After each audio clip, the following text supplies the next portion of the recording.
Welcome back. Siddapura ಠಾಣೆಯಲ್ಲಿ ದಾಖಲಾಗಿದ್ದಂತಹ ಕೇಸ್ನಲ್ಲಿ ಉದ್ಯಮಿ ಕಮ್ ವಕೀಲೆ ಜೀವ ಹಾಜರಾಗಿದ್ರು ಅಂತ ಹೇಳಲಾಗ್ತಾ ಇದೆ. ಕಳೆದ ವರ್ಷ ಸಿದ್ದಾಪುರ ಠಾಣೆಯಲ್ಲಿ ದಾಖಲಾಗಿದ್ದಂತಹ ಕೇಸ್, ಅಮಾಯಕರಿಂದ ದಾಖಲೆಗಳನ್ನು ಪಡೆದು ವಂಚನೆ ಲೋನ್ ಕೊಡಿಸ್ತೀವಿ ಅಂತ ವಂಚನೆ ಮಾಡಿದಂತಹ ಒಂದು ಪ್ರಕರಣ ಇದು.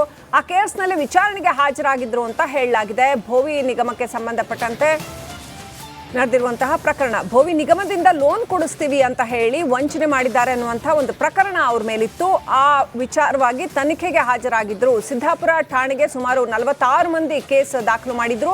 5 ಲಕ್ಷ ಲೋನ್ ಕೊಡಿಸ್ತೀವಿ ಅಂತ ಹೇಳಿ ವಂಚನೆ ಎಸಗಿದಂತಹ ಆರೋಪವನ್ನ ಜೀವ ಅವರು ಎದುರಿಸ್ತಾ ಇದ್ರು ಅಂತ ಹೇಳಲಾಗಿದೆ. ಬಂದಿದೆ. ವಕೀಲೆ ಜೀವ ಆತ್ಮಹತ್ಯೆ ಕೇಸ್ ಬಗ್ಗೆ ತನಿಖೆ ನಡೀತಾ ಇದೆ. ಇನ್ನು ಹಿರಿಯ ಅಧಿಕಾರಿಗಳ ಮೂಲಕ ತನಿಖೆ ಮಾಡಿಸ್ತೇವೆ ಅಂತ ಹೇಳಿ ಡಾಕ್ಟರ್ ಜಿ ಪರಮೇಶ್ವರ್ ಹೇಳಿದರು. SIT ಇನ್ವೆಸ್ಟಿಗೇಷನ್ ಮಾಡ್ತಾ ಇದ್ದಾರೆ. ಸಂಪೂರ್ಣ ಆಗೋವರೆಗೂ ನಾವು ಅದ್ರ ಬಗ್ಗೆ ಏನು ಹೆಚ್ಚು ಹೇಳೋಕ್ಕಾಗೋದಿಲ್ಲ. ನಿಮಗೇನು ಮಾಹಿತಿ ಬಂದಿದೆ ನನಗೂ ಅಷ್ಟೇ ಬಂದಿದೆ. ಈಗ CID SIT ಇನ್ವೆಸ್ಟಿಗೇಷನ್ ಮಾಡ್ತಾ ಇದ್ದಾರೆ. ಸಂಪೂರ್ಣ ಆಗೋವರೆಗೂ ನಾವು ಅದ್ರ ಬಗ್ಗೆ ಏನು ಹೆಚ್ಚು ಹೇಳೋಕ್ಕಾಗೋದಿಲ್ಲ. ನಿಮಗೇನು ಮಾಹಿತಿ ಬಂದಿದೆ.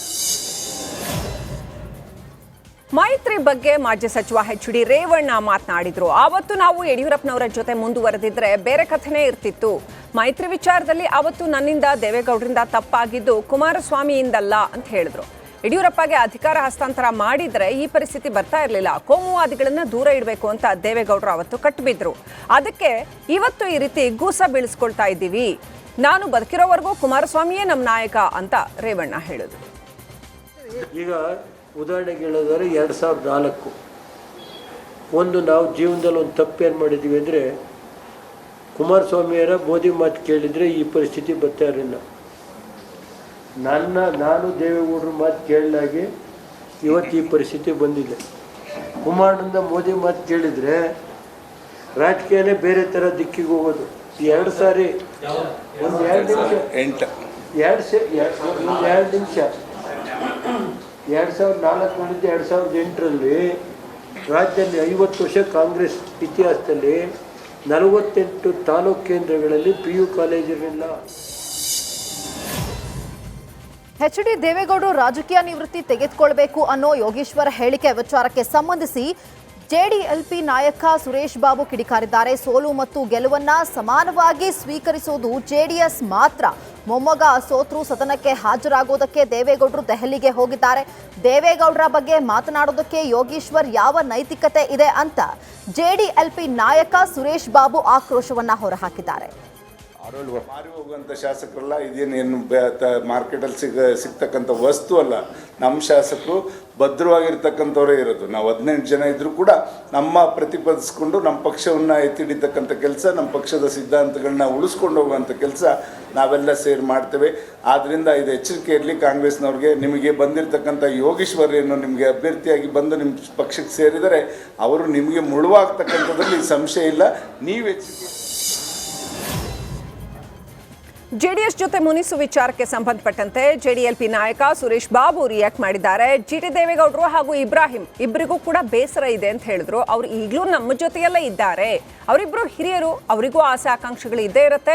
ಮುಂದಿನ ದಿನಗಳಲ್ಲಿ ಅವರಿಗೂ ಒಳ್ಳೆ ಹುದ್ದೆಗಳು ಸಿಗತ್ತೆ ಅಂತ ಹೇಳಿದ್ರು.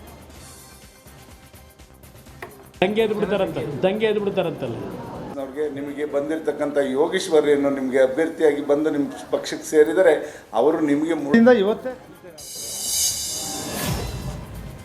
ಶಿಗ್ಗಾವಿ ಉಪಚುನಾವಣೆಯಲ್ಲಿ ಬಿಜೆಪಿ ಅಭ್ಯರ್ಥಿ ಸೋಲಿಗೆ ಬಿಜೆಪಿಯವರೇ ಕಾರಣ ಅನ್ನೋ ಮಾತು ಕೇಳಿಬಂದಿತ್ತು.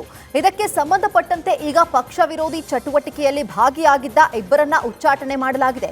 ಶ್ರೀಕಾಂತ್ ದುಂಡೇಗೌಡರ್ ಹಾಗೂ ಸಂಗಮೇಶ ಕಂಬಾಳಿ ಪುಟ್ಟರನ್ನ 6 ವರ್ಷಗಳ ಕಾಲ ಪಕ್ಷದಿಂದ ಅಮಾನತು ಮಾಡಿ ಆದೇಶ ಹೊರಡಿಸಲಾಗಿದೆ. ಬಿಜೆಪಿಯ ಶಿಸ್ತು ಸಮಿತಿ ಅಧ್ಯಕ್ಷ ಲಿಂಗರಾಜ್ ಪಾಟೀಲ್ ಈ ಆದೇಶವನ್ನ ಹೊರಡಿಸಿದ್ದಾರೆ.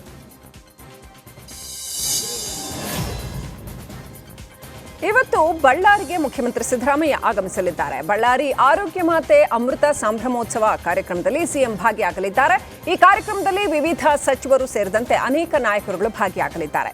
ಬಳಿಕ ಸಾಯಂಕಾಲ 6 ಗಂಟೆಗೆ ಸಿಎಂ ಬೆಂಗಳೂರಿಗೆ ವಾಪಸ್ ತೆರಳಲಿದ್ದಾರೆ. ಸಿದ್ದರಾಮಯ್ಯ ವಿರುದ್ಧದ ಮೂಡಾ ಕೇಸ್ಗೆ ಬಿಗ್ ಟ್ವಿಸ್ಟ್ ಸಿಕ್ಕಿದೆ. ಮೈಸೂರಿನ ಕೆಸರೆ ಗ್ರಾಮದ ಜಮೀನು ಸಂಬಂಧ ದಾವೆ ಹೂಡಲಾಗಿದ್ದು ಮೈಸೂರು 6ನೇ ಸಿವಿಲ್ ಕೋರ್ಟ್ನಲ್ಲಿ ಜಾಮೀನು ಮಾಲೀಕ ಮೈಲಾರಯ್ಯ ಮಗಳು ದಾವೆಯನ್ನ ಹೂಡಿದ್ದಾರೆ.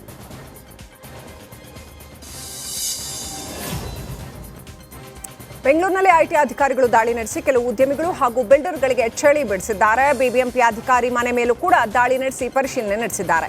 ಸತ್ಯಮೂರ್ತಿ ಬಿಬಿಎಂಪಿ ಅಧಿಕಾರಿ ಅವರ ನಿವಾಸದ ಮೇಲೂ ಕೂಡ ದಾಳಿ ನಡೆದಿದೆ. ಇನ್ನು ಕಲ್ಯಾಣಾಧಿಕಾರಿ ಲಲಿತಾ ಅವರ ಮನೆಯಲ್ಲೂ ಕೂಡ ಪರಿಶೀಲನೆ ನಡೆಸಲಾಗಿದೆ. ಪಶ್ಚಿಮ ವಲಯದಲ್ಲಿ ಬಹುಕೋಟಿ ಹಗರಣ ನಡೆದಿದೆ ಎನ್ನಲಾಗಿದೆ. ಕಲ್ಯಾಣ ವಿಭಾಗದಲ್ಲಿ ನಡೆದಿದ್ದಂತಹ ಬಹುಕೋಟಿ ಹಗರಣಕ್ಕೆ ಸಂಬಂಧಪಟ್ಟಂತೆ ಈ ದಾಳಿ ನಡೆದಿದೆ. ಎಸ್ಪಿ ಶ್ರೀನಾಥ್ ಜೋಶಿ ಮಾರ್ಗದರ್ಶನದಲ್ಲಿ ಈ ರೇಡ್ಸ್ ನಡೆದಿದೆ. 545 PSI ಹುದ್ದೆಗೆ ನೇಮಕಾತಿ ಆದೇಶ ಗಡುವು ವಿಚಾರ ಸಂಬಂಧ ಬೆಂಗಳೂರಿನಲ್ಲಿ ಗೃಹ ಸಚಿವ ಡಾಕ್ಟರ್ ಜಿ ಪರಮೇಶ್ವರ್ ಪ್ರತಿಕ್ರಿಯಿಸಿದ್ದಾರೆ. ಸಿಂಧುತ್ವ ಮಾಡಲು ಡಿಸಿಗೆ ಕಳುಹಿಸಿದ್ದಾರೆ. ಸಿಂಧುತ್ವ ಪರಿಶೀಲಿಸಿ ಆರ್ಡರ್ ಕೊಡ್ತಾರೆ ಎಂದರು. ಸಿಂಧುತ್ವ ಪರಿಶೀಲನೆಯಲ್ಲಿ ತಪ್ಪು ಬಂದರೆ ಕ್ಯಾನ್ಸಲ್ ಆಗುತ್ತೆ ಎಂದು ಗೃಹ ಸಚಿವ ಡಾಕ್ಟರ್ ಜಿ ಪರಮೇಶ್ವರ್ ಹೇಳಿದರು. ಬೆಳಗಾವಿ ಅಧಿವೇಶನದ ವೇಳೆ ಪಂಚಮಸಾಲಿ ಶ್ರೀ ಬೃಹತ್ ಹೋರಾಟಕ್ಕೆ ಸಜ್ಜಾಗಿದ್ದಾರೆ. ಪಂಚಮಸಾಲಿ ಸಮಾಜಕ್ಕೆ 2A ಮೀಸಲಾತಿ ನೀಡುವಂತೆ ಆಗ್ರಹಿಸಿ ಚಳಿಗಾಲದ ಅಧಿವೇಶನದ ವೇಳೆ ಸುವರ್ಣಸೌಧವನ್ನು ಮುತ್ತಿಗೆ ಹಾಕುವುದಕ್ಕೆ ಸಜ್ಜಾಗಿದ್ದಾರೆ. ಇತ್ತ ಪಂಚಮಸಾಲಿ ಹೋರಾಟ ನಡೆಸದಂತೆ ಸ್ವಾಮೀಜಿ ಮನವೊಲಿಕೆಗೆ ಸರ್ಕಾರ ಕಸರತ್ತು ನಡೆಸ್ತಾ ಇದೆ.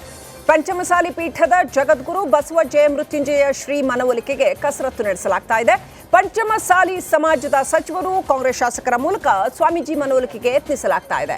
ಇಬ್ಬರ ಮನವೊಲಿಕೆ ಯತ್ನ ವಿಫಲ ಆಗಿರೋ ಬೆನ್ನಲ್ಲೇ ಈಗ ಶಾಸಕ ವಿಜಯಾನಂದ ಕಾಶ್ಯಪ್ನವರಿಗೆ ಸಿಎಂ ಟಾಸ್ಕ್ ನೀಡಿದ್ದಾರೆ.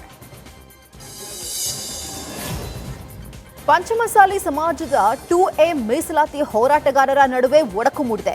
ಪಂಚಮಸಾಲಿ ಸಮಾಜದ 2A ಮೀಸಲಾತಿ ಹೋರಾಟಕ್ಕೆ ಸಮಾಜದ ಮುಖಂಡರೇ ತಪ್ಪು ಮಾಹಿತಿಯನ್ನ ನೀಡ್ತಾ ಇದ್ದಾರೆ. ಪಂಚಮಸಾಲಿ ಸಮಾಜದ ಶಾಸಕರು ಸಚಿವರ ವಿರುದ್ಧ ಕೂಡಲ ಸಂಗಮದ ಶ್ರೀಗಳು ಅಸಮಾಧಾನವನ್ನ ವ್ಯಕ್ತಪಡಿಸಿದ್ದಾರೆ. ಮತ್ತೊಂದೆಡೆ ಪಂಚಮಸಾಲಿ ಶ್ರೀಗಳನ್ನ ಹೊರಗಿಟ್ಟು ಪಂಚಮಸಾಲಿ ರಾಷ್ಟ್ರೀಯ ಕಾರ್ಯಕಾರಿಣಿ ಸಭೆ ನಡೆದಿದೆ. ಯಾವುದೇ ಕಾರಣಕ್ಕೂ ನಾನು ಶ್ರೀಗಳ ಹೋರಾಟಕ್ಕೆ ಬೆಂಬಲ ಕೊಡೋದಿಲ್ಲ ಅಂತ ವಿಜಯಾನಂದ ಕಾಶ್ಯಪ್ಪನವರು ಹೇಳಿದ್ದಾರೆ.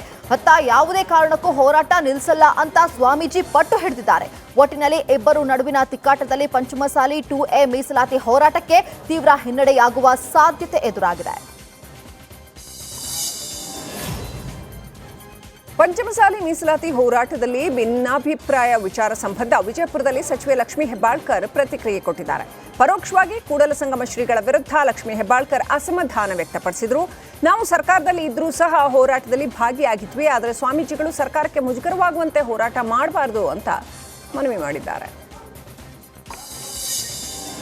ಮಂಡ್ಯದಲ್ಲಿ ಮಾಜಿ ಸಚಿವ ಸಿಎಚ್ ಪುಟ್ಟರಾಜು ಸುದ್ದಿಗೋಷ್ಠಿ ನಡೆಸಿ ಸಿಪಿ ಯೋಗೇಶ್ವರ್ ವಿರುದ್ಧ ವಾಗ್ದಾಳಿಯನ್ನು ನಡೆಸಿದ್ರು. ಚನ್ನಪಟ್ಟಣದ ಉಪಚುನಾವಣೆಯಲ್ಲಿ ಕಾಂಗ್ರೆಸ್ ಅಭ್ಯರ್ಥಿ ಗೆದ್ದಿದ್ದಾರೆ. ಜನರು ನೀಡಿದ ತೀರ್ಪಿಗೆ ನಾವು ಬದ್ಧವಿದ್ದೇವೆ. ಆದರೆ ಯೋಗೇಶ್ವರ್ ಅವರು ಗೆಲುವಿನ ಮದದಲ್ಲಿ ದೇವೇಗೌಡರನ್ನ ಮನೆಯಲ್ಲೇ ಇರಿ ಎಂದಿದ್ದಾರೆ. ಕುಮಾರಣ್ಣರನ್ನ ರಣ ಹೇಳಿ ಎಂದಿದ್ದಾರೆ. ಈ ಮಾತು ಅವರಿಗೆ ಗೌರವ ತಂದು ಕೊಡುತ್ತಾ ಅಂತ ಆಕ್ರೋಶವನ್ನ ಮಾತನಾಡಿದ್ರು. ಇಂದಿರಾ ಗಾಂಧಿ, ವಾಜಪೇಯಿ, ದೇವೇಗೌಡರು ರಾಜಕೀಯ ಕಾಲಚಕ್ರದಲ್ಲಿ ಸೋಲು ಗೆಲುವು ಎರಡನ್ನೂ ಕಂಡಿದ್ದಾರೆ. ಈ ಯೋಗೇಶ್ವರ್ ಕೂಡ ಈ ಸೋಲಿಗೆ ಹೊರತಲ್ಲ. ಯೋಗೇಶ್ವರ್ ಎಷ್ಟು ಸಾರಿ